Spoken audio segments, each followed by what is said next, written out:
ভারতীয় সেনাবাহিনীকে বিধানসভায় সম্মান দেবে মাননীয় মুখ্যমন্ত্রী বলছেন।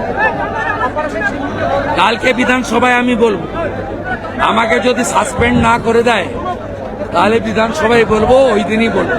বিধানসভায় কি বলবো তার আগের দিন বলাটা এথিক্যালি ঠিক না। উনি এথিক্স জানেন না, সংসদীয় রাজনীতি জানেন না। আমি মমতা ব্যানার্জি নই, আমার নত্য সত্য জ্ঞান আছে।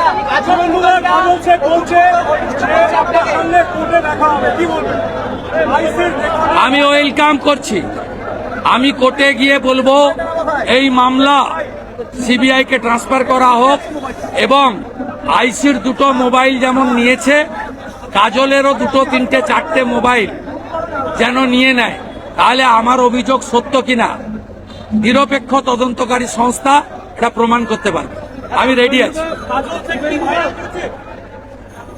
আমি আগে বলেছি, বারবার বলবো না। ও তো একটা কর্মচারী, গ্রুপ ডি। তৃণমূলের র্যাঙ্ক এন্ড ফাইলে কাজলের র্যাঙ্ক হচ্ছে গ্রুপ ডি কর্মচারী। আমি ওর মালিককে হারিয়েছি। ও ভাইপোকে মাসে 10 কোটি করে টাকা দিচ্ছে, এখান থেকে তুলছে 25 কোটি। 10 কোটি করে টাকা দিচ্ছে, তাই ভাইপোর বলে বলিয়ান। কতবার উত্তর দিব ভাই? তোমাকে কাজল ফিটিং করে পাঠিয়েছে নাকি? কাজলকে যখন অনুব্রত গুঁতো দিত, কাজল কোলাঘাটে থার্মেল পাওয়ারের গেস্ট হাউসে না আমার পা ধরে বসে থাকতো। কাকে কি বলছো? ওকে আর শাহনওয়াজকে গর্তে ঢুকিয়ে দিয়েছিল অনুব্রত। ও কোলাঘাটে থার্মেল পাওয়ারে আমি অফিস করতাম, ওখানে গিয়ে আমার পা ধরে বসে থাকতো। জিজ্ঞেস করবে।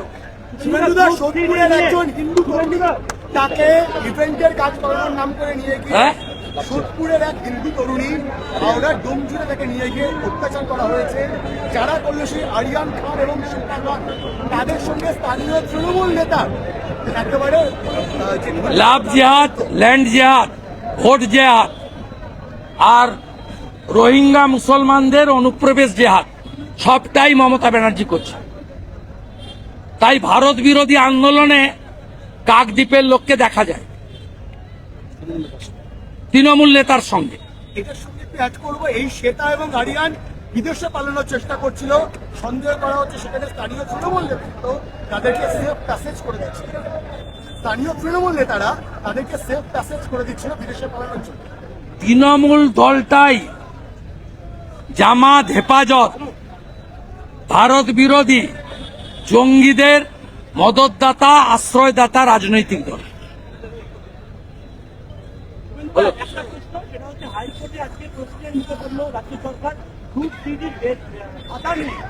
আমি হাইকোর্টের অবজারভেশনকে ওয়েলকাম করব।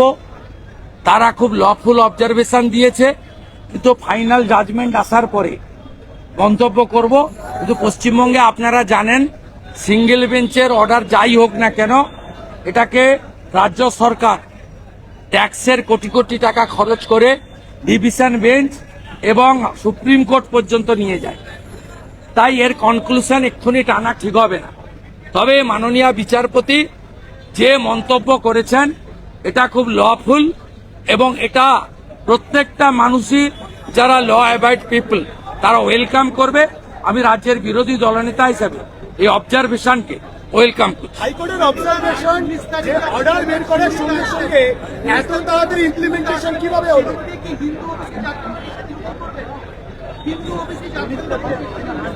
আমাদের এই দুটো বিষয়ে আমাদের প্রচার এবং লড়াই চলবে।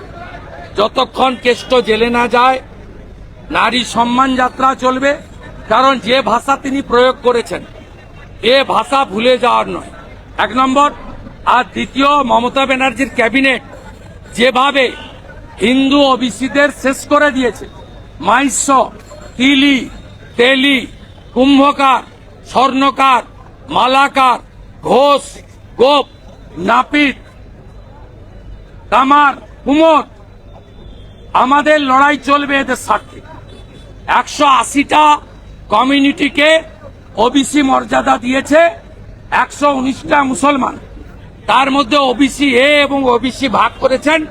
ওবিসি এতে 10% দিয়েছেন, তার 90% হচ্ছে মুসলিম, 99টার মধ্যে 86টা মুসলিম কমিউনিটিকে তিনি দিয়েছেন।